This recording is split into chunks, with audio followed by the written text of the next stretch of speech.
नमस्कार मित्रांनो, भक्तिभावना चॅनलमध्ये तुमचे सर्वांचे स्वागत आहे. आज आपण आलो आहे महाराष्ट्राचे कुलदैवत असलेल्या जेजुरी गडावर, म्हणजे खंडोबाच्या दर्शनाला. सोन्याची जेजुरी म्हणून ओळखल्या जाणाऱ्या या गडावर पाऊल ठेवताच येळकोट येळकोट जय मल्हारचा जयघोष आणि बंडऱ्याचे उधळण मनाला एक वेगळीच ऊर्जा देते. पेशवेकालीन इतिहासाची साक्ष देणारा हा गड, तिथल्या पायऱ्या, मुख्य मंदिर आणि देवांचे दर्शन हा अत्यंत भारावून टाकणारा अनुभव आहे.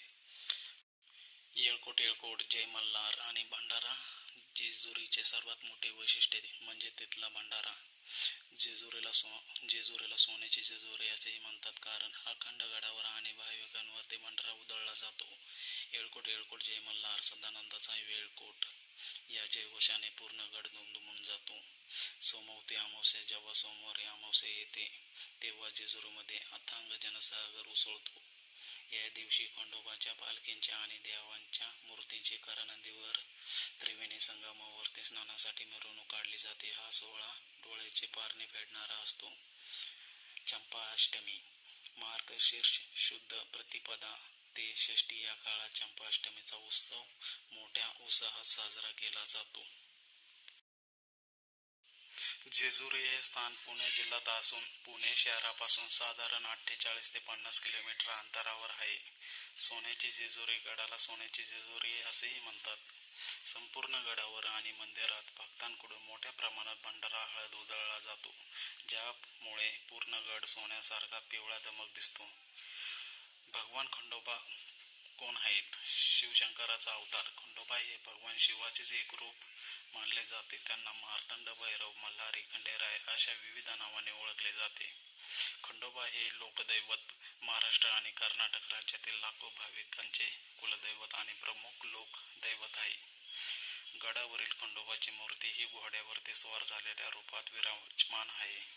मित्रांनो, आता आपण आलो आहे खंडोबारायांच्या मुख्य मंदिरासमोर. काळ्या दगडातील हे भव्य बांधकाम आणि त्याची मजबूती, तटबंदी आपल्याला थेट पेशवे काळात घेऊन जाते. या मंदिराच्या मुख्य गाभाऱ्यात मल्हारी, मार्तंड आणि म्हाळसादेवी यांचे अत्यंत सुंदर स्वरूप विराजमान आहे.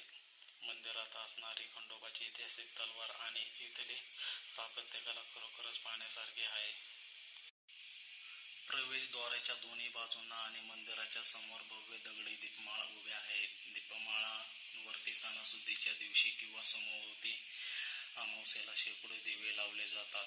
भंडाऱ्याच्या उधळणीमुळे या दीपमाळांना सोन्यासारखा पिवळा रंग आलेला दिसतो, जो व्हिडिओमध्ये खूपच सुंदर दिसतो.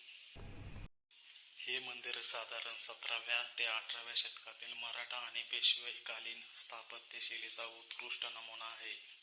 खंडोबा हे शिवांचे अवतार मानले जातात.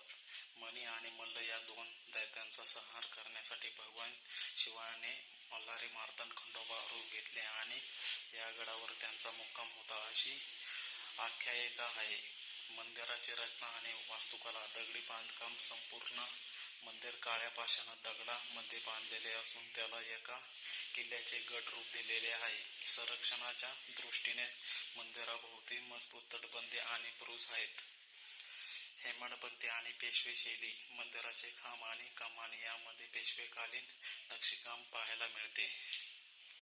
इथे आपल्याला भाविक भक्त भंडारा उधळताना दिसत आहे आणि काही लोक दर्शनाचा लाभ घेताना दिसत आहे.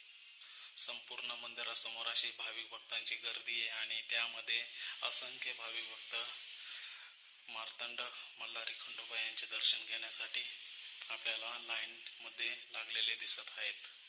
आणि समोरच घोड्यावर बसलेले शिव, मल्हारी, मार्तंड यांचं स्वरूप आपल्याला पाहायला भेटत आहे.